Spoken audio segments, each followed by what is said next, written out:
새정치연합 문재인 대표가 안철수 의원의 혁신 전대 제안을 거부한 대신 안 의원의 10대 혁신안을 수용하겠다는 뜻을 밝혔습니다. 안 의원은 내일 이에 대한 입장을 밝힐 예정입니다. 일각에선 탈당 가능성까지 거론하고 있어 안 의원의 결정이 야권의 중대 변수가 될 것으로 보입니다. 최근 정치권 흐름 두 분과 진단해 봅니다. 경희대 이진곤 개공교수, 한국정치아카데미 김만웅 원장 두 분 모셨습니다. 네, 어서 오십시오. 예, 네, 안녕하십니까. 예. 저희가 조금 전에 뉴스 속보를 전해드렸습니다. 안철수 전 공동대표가 내일 10시 반에 기자회견을 갖겠다라고 일단 일정이 공지됐습니다. 문재인 대표가 그저께죠. 안철수 전 대표가 제안했던 혁신전대, 조기전대는 받아들이지 않겠다. 그리고 그렇게 밝혔고 다시 또 하루 다음 날, 바로 어제는 안철수 의원의 10대 혁신안은 또 수용하겠다 이렇게 얘기했단 말이죠. 안철수 의원 내일 어떤 카드를 내놓을 거라고 예상하십니까? 상황 변동 크게 있는 것 같지 않습니다. 네. 문재인 대표가 3일날 그저께 했을 때는 더 이상 이런 지긋지긋한 상황을 이제 가지 않도록 끝내겠다라고 예. 했고 자고 우면하지 않겠다 했는데 어제는 약간 태도가 변한 거죠. 왜 변했냐라고 보자면은 안철수 전 대표가 조금 다른 극단적인 상황으로 가지 않도록 명분을 땡겼다라고 볼 수 있겠습니다.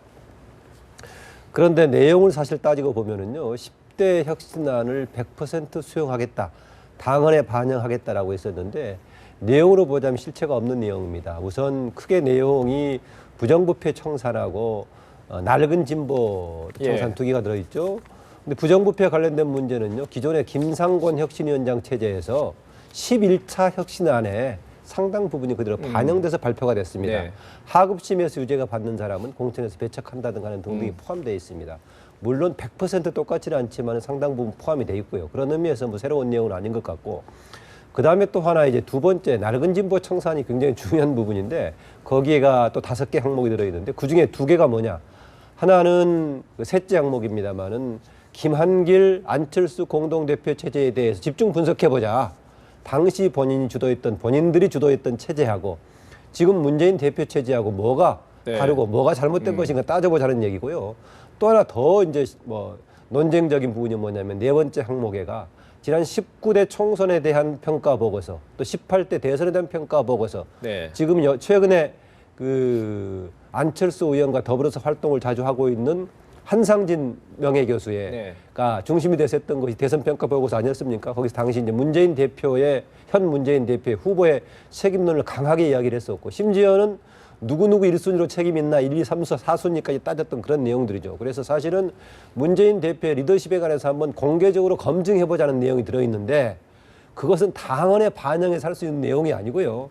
어떤 면에서는 안철수 전 대표가 제안했던 혁신 전대를 통해서 혁신 경쟁을 해보자 하는 내용과 똑같기 때문에 실질적으로는 10대 혁신안을 당헌에 반영하겠다고 하는 것이 실질적인 의미는 없다. 예. 반영할 만한 것은 이미 지난번 11차 혁신안에서 나왔고, 그다음 혁신안에 반영하기 어려운, 한번 따져보자 이런 내용이 들어있는데 전대를 거부한 상황에서 그건 따지기 어렵다. 그 점에서는 새로운 제안 특별하게 아닌 것 같습니다. 정치적 레토릭이다 이렇게. 그렇습니다. 안철수 의원이 가지고 있는 명분을 흡수해가지고 안철수 의원이 극단적으로 가는 것을 좀 막는 그런 방안으로 나온 거 아닌가 그렇게 보고 있습니다. 네. 김만웅 원장님은 내일 안철수 의원의 기자회견에 별게 없을 것이다. 아니요. 안철수 의원의 경우에는 이렇게 나왔기 때문에 결국 혁신전대를 받지 않는 결과가 나왔기 때문에 거기에 대한 행보를 택할 것이다. 그러나 이제 뭐 가능성은 여러 가지 있겠죠. 대신 마음을 바꿔가지고 문재인 대표 체제에 적극 협력해서 가겠다. 이 가능성은 전무한 거죠. 다만 이제 본인이 탈당을 포함한 극단적인 대응책을 갈 것인가, 그냥 관망하면서 이제 비판적으로 가다가 자연스럽게 정계 은퇴하는 방향으로 갈 것인가, 뭐 여러 가지 가능성이 있긴 합니다. 이진곤 교수님은 어떻게 보세요? 일각에선 탈당 가능성까지 뭐 좀 성급한 예측인지 모르겠습니다만. 근데 우선 안철수 저 의원의 그동안의 그 리더십 스타일을 보면 탈당이라는 극단적인 선택까지 할 것 같지는 않다. 예. 그다음에 또 하나는 탈당을 할 경우에는 정계 은퇴를 하는 탈당이면 몰라도 지금 정계 은퇴할 그런 입장은 아니지 않습니까? 그렇다면 밖에 나갔을 때 문 대표하고 겨룰 만한 어떤 세를 확보할 수 있다는 그게 전제가 돼야 되는데 지금 당 안팎에서 안철수 의원이 확보할 수 있는 세력이 사실은 그동안도 보면 그렇게 크지는 않을 것이다. 말하자면 또 심하게 말하면 미미할 것이다. 이런 식으로 다들 평가가 나왔는데 이런 상황에서 탈당을 한다? 저는 그거는 좀 그런 건 어렵다고 보고 안철수 의원의 경우 그럼 어떤 선택을 할 것이냐.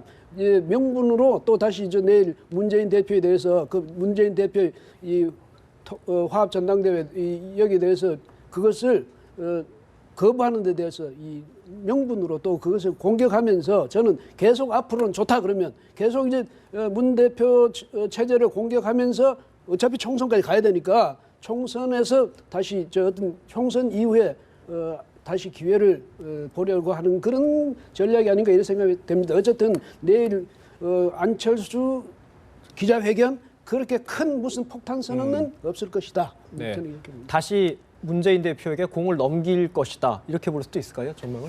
공 넘길 게 지금 없죠. 혁신 예. 전대를 제안했는데 더 이상 거기 받아주지 않겠다라고 또 다른 하는 거고. 공을 넘기려고 대신 했다. 이제 예.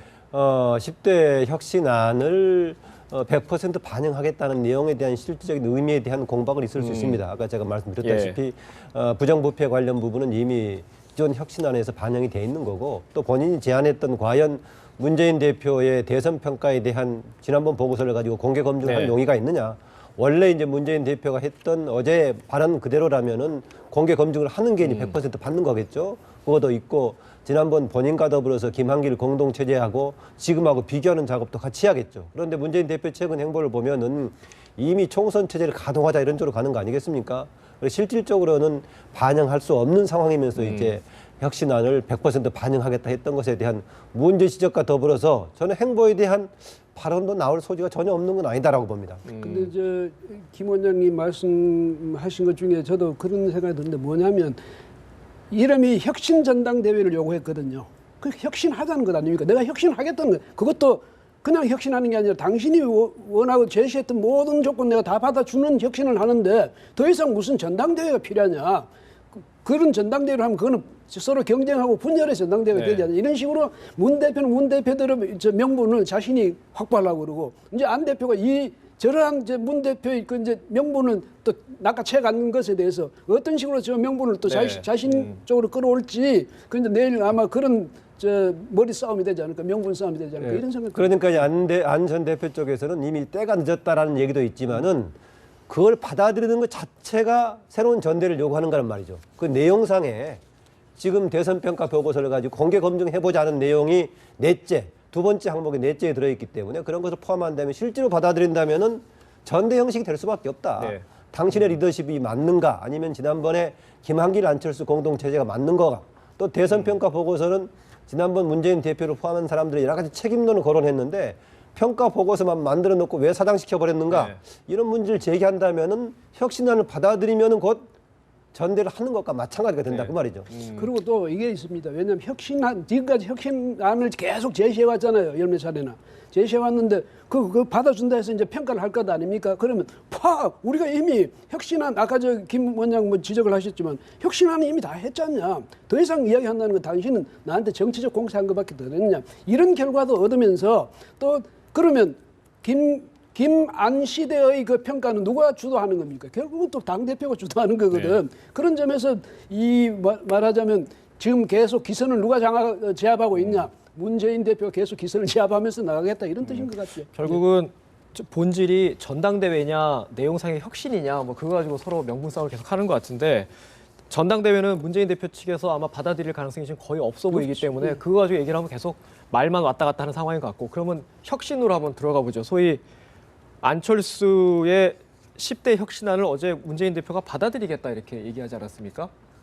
그중에서 눈길을 끄는 게 소위 이제 원 스트라이크 아웃제라고 하죠. 부정 혐의자, 부정부패 혐의자 기소만 돼도 당원권을 정지하겠다. 이렇게 되면은 비주류뿐만 아니고 일각에서 그 얘기하잖아요. 주류 진영의 뭐 한명숙 전 총리라든지 이번에 신기남 노영민 의원 측근이죠. 노영민 의원 거기까지도 당원 제명이나 뭐 소위 뭐 칼질을 해야 되는데 가능하겠느냐 이런 얘기가 나옵니다.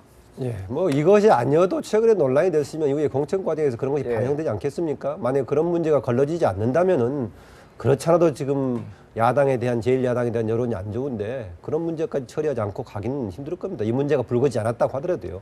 그리고 아까 제가 말씀드렸지만은 이번에 10차 혁신안 받아들이기 때문에 이 문제가 제기된 것이 아니라 지난번에 김상곤 위원장 혁신위 체제에서 11차 혁신안에 이런 내용이 들어있습니다. 아마 기억하실 겁니다. 이 문제가 나오니까 무슨 소리냐, 최종 확정되기까지 무죄 추정의 원칙이 적용돼야 되는데 하고 논란이 있던 기억이 있을 겁니다. 그래서 새삼스러운 얘기는 아닌 것 같고요. 다만 최근에 이제 윤리 문제 관련해 가지고 문재인 대표가 3일 날 그저께 이제 본인이 마이웨이 발표를 하고 나서 했던 조치 중에 또 하나가 뭐냐, 친노 비노를 가리지 않고 엄격하게 지금 윤리 문제를 따지겠다라고 했었는데 거기에다 성격이 다른 두 개를 섞어놨어요. 예컨대 지금 신기남 의원 또 노영민 의원 등은 지금 여러 가지 윤리 관련된 문제가 사회적으로 비난의 대상이 되고 있는 부분인데 친노 비노 안 가리겠다라고 하면서 황주영 의원, 유성엽 의원 이 양반들은 지금 이제 당무 감사하지 않겠다는 거 아니겠습니까? 이것도 물론 위반의 소지가 당연히 있는 거지만은 이것은 당내 권력 투쟁하고 관련된 문제인데 당내 권력 투쟁하고 관련된 문제하고 윤리적인 비난이 대상이 되는 문제를 같이 섞어가지고 비노, 친노 가리지 않겠다라는 등등을 보면은 이 상황에 대해서 지금 뭔가 그게 객관적인 혁신의 차원보다는 권력 투쟁의 성격이 굉장히 강하게 있고 이것 때문에 사전에 어떻게 재척 사유가 되는 사람을 제거하겠다는 것에 대해서 지난번에 11차 혁신안이 발표됐을 때도 불만이 있었던 것이죠. 그리고 이제 이게 읍참마속이라고 그러잖아요. 근데 사실은 저분들이 아마 그 전략회의를 했겠죠. 전략회의가 논의를 했을 텐데 뭐냐면 우리 쪽에서 희생을 마다하면 결국 명분도 잃고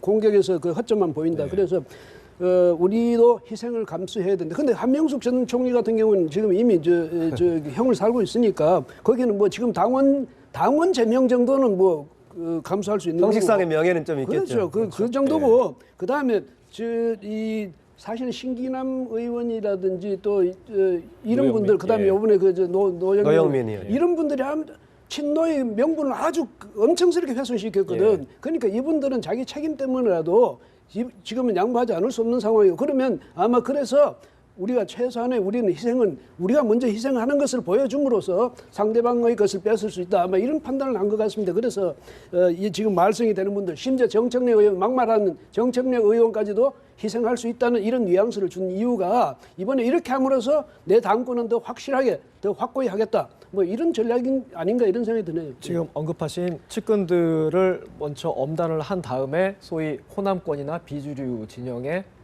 그쪽에 칼을 겨눌 수 있을 것이다. 뭐 그런 루트를 생각할 수 있겠네요. 그런데 이게 뭐 바로 나올 것은 아닙니다. 왜냐하면은 이건 당장 지금 하는 문제가 나올 경우는 이제 윤리심판원에서 작동돼서 할 문제고요. 공천하고 관련돼서는 이제 공천위원회가 가동이 돼서 할 문제이기 때문에 그건 좀 시간이 걸릴 내년 겁니다. 한 2월이나 돼야 될 거예요. 그건 시간이 걸릴 거고 당장은 이제 최근 이제 혁신 논쟁이라든가 문재인 대표 리더십 논란에 대해서 어떻게 정리가 될 것인가 우선 이게 초점이 될 겁니다. 다만 아까 제가 예로 들었던 것은 컷오프라든가 아니면 이런 재척 사항에 대한 문제가 논란이 제기된 이유는 객관적으로 뭐가 진행되기보다는 권력 투쟁의 성격이 굉장히 강하게 있기 때문에 서로 다른 계파끼리 이제 불만을 노출하고 있는 거죠. 그 혁신 의지를 과시하면서 내 거는 아무도 희생당하지 않겠다 이렇게 되면 혁신 의지 자체가 의심받거든요. 그래서 아마 만약에 자신의 그 측근을 희생시키는 경우가 생긴다면 이 천에는 그런 행동은 더 과감하게 하지 않을까. 현재로서는 이제 구체적인 그 집행은 상당 기간이 걸리니까 지금은 말로는 할 수 있겠죠. 이제 뭐 좀 지켜보면 알겠죠. 여당 상황인데요. 여당 개각 얘기가 지금 계속 나오고 있습니다. 아마 조만간 이루어질 것 같고요. 가장 관심을 끄는 포인트가 최경환 경제부총리의 복귀인데요. 최경환 부총리가 복귀하면 여권의 권력 지형에 실제 영향을 줄 것이다. 이렇게 언론은 분석하는데 실제 그럴 것 같습니까? 내부적으로는 최근에 이제 김무성 대표가 박근혜 대통령의 행보에 적극적으로 호응하는 쪽이기 때문에요. 같이 맞물려 갖고 역할은 있을 겁니다. 더구나 이제 TK 지역의 행보 움직임도 좀 관련이 돼 있고요. 그쪽 지역과 관련이 돼 있으니까 그런 것일 건데 저는 실제로는 대대적으로 과연 얼마나 지금 정치 권력 지형 여당 내부 바뀔 것인가 이것은 좀 확인할 수 없을 것 같아요. 문재인 대표가 저는 완전히 박근혜 대통령과 밀착하는 방향으로 본인의 길을 갈까라고 했었는데 주변 이야기 들어보면 계속 참자 한다고 그래요. 불가피하게 좀 가는 경향이 있다라고 보자면은 문재인 대표가 김무성 대표가요. 가는 경향이 있다라고 보면은 이번 총선 가는 길까지는 박근혜 대통령의 조금 그 요구라든가 기대에 부응하는 쪽으로 가지 않겠나. 이거 총선이 끝나고 나서 혹시 기회가 된다면 본인의 길을 걷겠다. 그래서 이번 총선 공천 과정에서 그렇게 갈등이 저는 클 거다라고 보지는 않습니다. 오히려 내부에서 이제 다선 원로들의 용태론이라든가 험지 출마론 이런 것이 오히려 쟁점은 될 소지가 있다고 봅니다. 조금 이어서 질문을 하나 드리겠습니다. 김무성 대표가 내년 총선까지는 참는 것 같다고 네. 말씀하셨는데 결국 이제 로키 행보를 좀 하는 거 아니겠습니까? 당청 관계에서 문재인 대표 강공 드라이브랑 좀 대비가 되는데 좀 달라도 너무 다르다 이런 평가가 나와요, 두 분이? 예, 문재인 대표는 개인의 캐릭터도 있겠고요. 주변에 이제 문재인 대표를 둘러싸고 있는 같은 그룹들이 그런 방향을 가고 있는 것 같습니다. 아마 당내에서는 그동안에 이렇게 당내 문재인 대표를 중심으로 한 세력의 결집력 이것을 두고 이제 부정적으로 보는 사람들은 폐쇄성이라고 얘기했었고 또 강하게 밀어붙이는 것을 패권이라고 얘기했었는데요.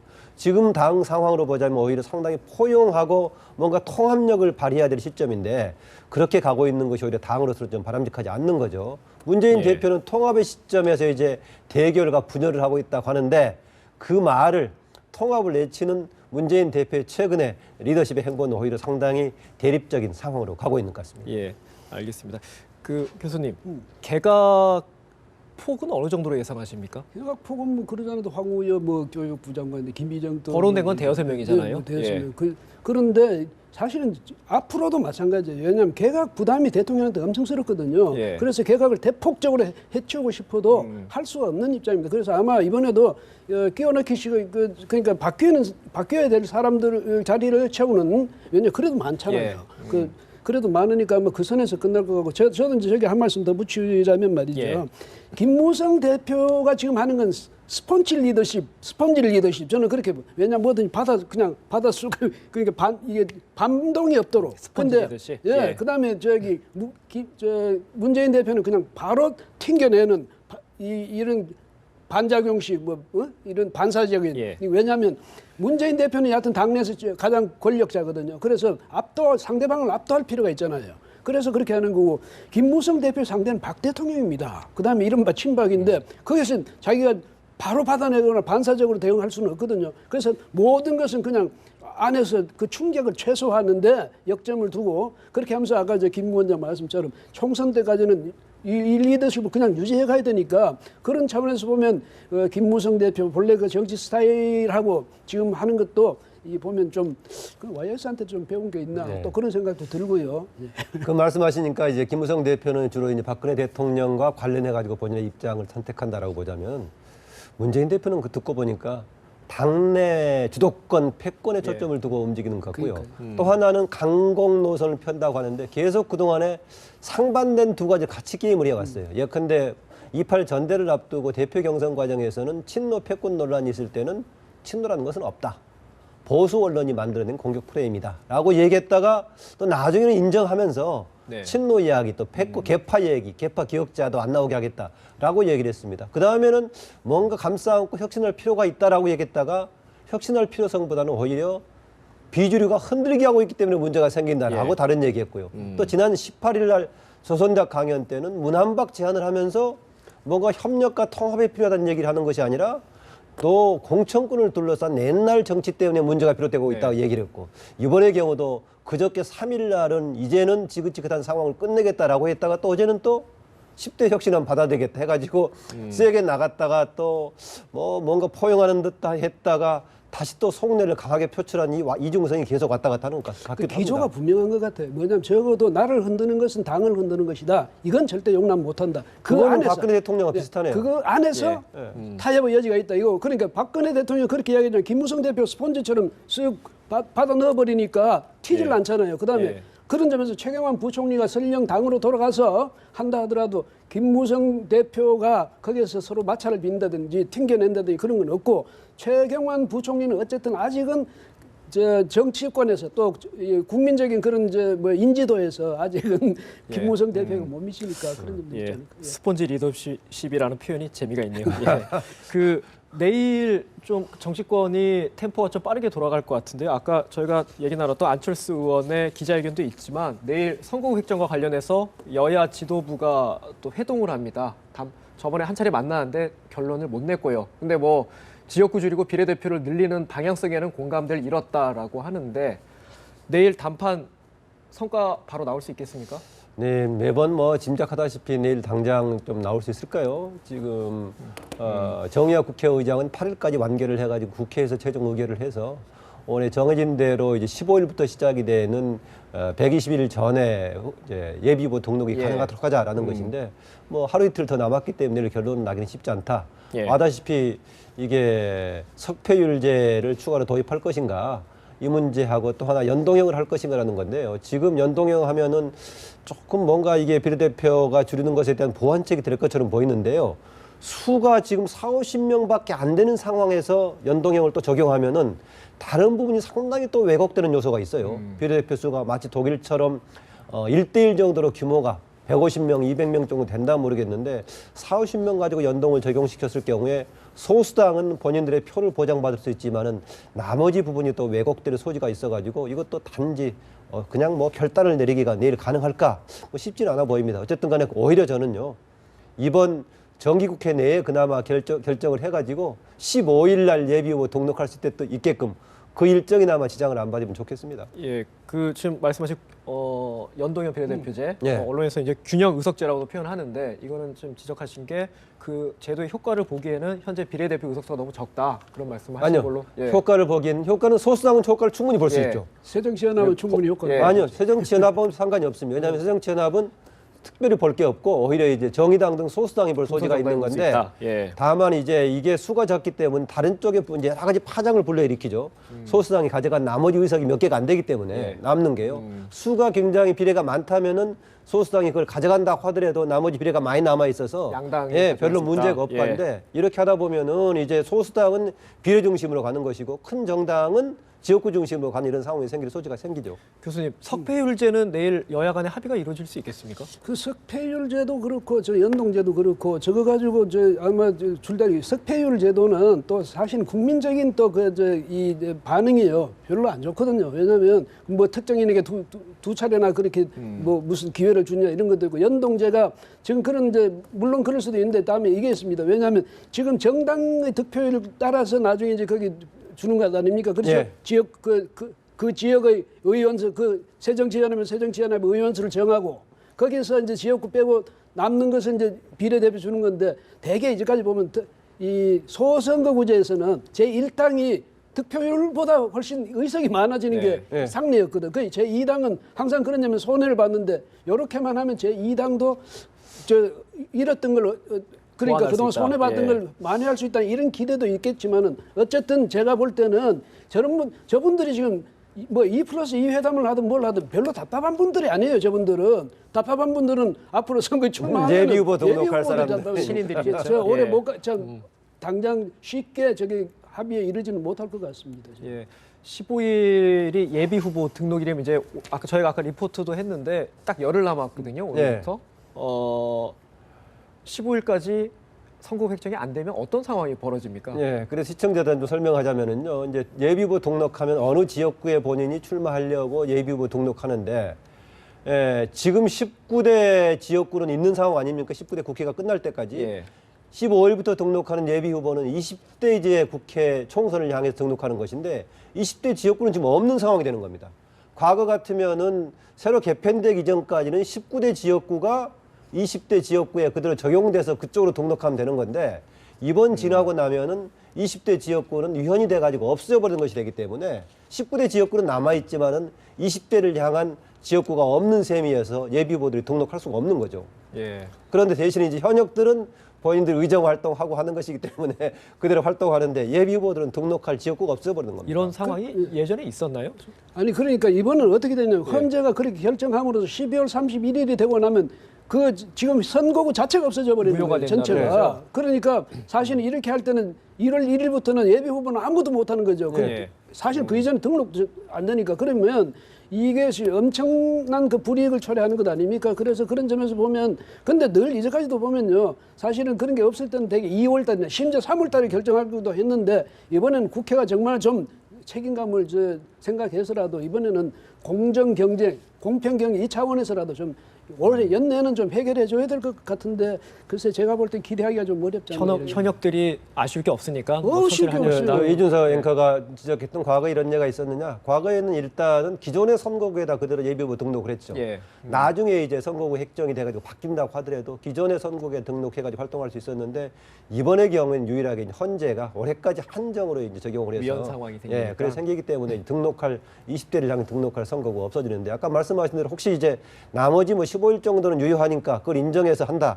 그것도 쉽지 않을 것 같습니다. 사실상은 이제 등록할 지역구가 만약에 지금 이제 국회에서 획정을 하지 않으면 없어질 소리도 있다. 그러나 그 상황은 아마 만들지 않아야겠죠. 그래야 이제 19대 국회가 유종의 미를 그나마 그거라도 하나 제대로 하고 끝나는 게 되는데 이번에도 만약에 그러면 국회 행포밖에 안 되는 거죠. 그래서 이번에는 좀 여하튼 연내로 좀 해결해 주기를 국민의 한 사람으로서 기대하는데 저분들 그동안에 평소에 그런 어떤 관행을 과감히 뛰어넘을 수 있을 것인지 이건 지켜봐야 되겠네. 예. 과연 그렇게 될지는 한번 봐봐야 될 것 같습니다. 예, 지금까지 경희대 이진곤 개건 교수 그리고 한국정치아카데미 김만웅 원장 두 분과 얘기 나눴습니다. 말씀 고맙습니다. 예, 고맙습니다.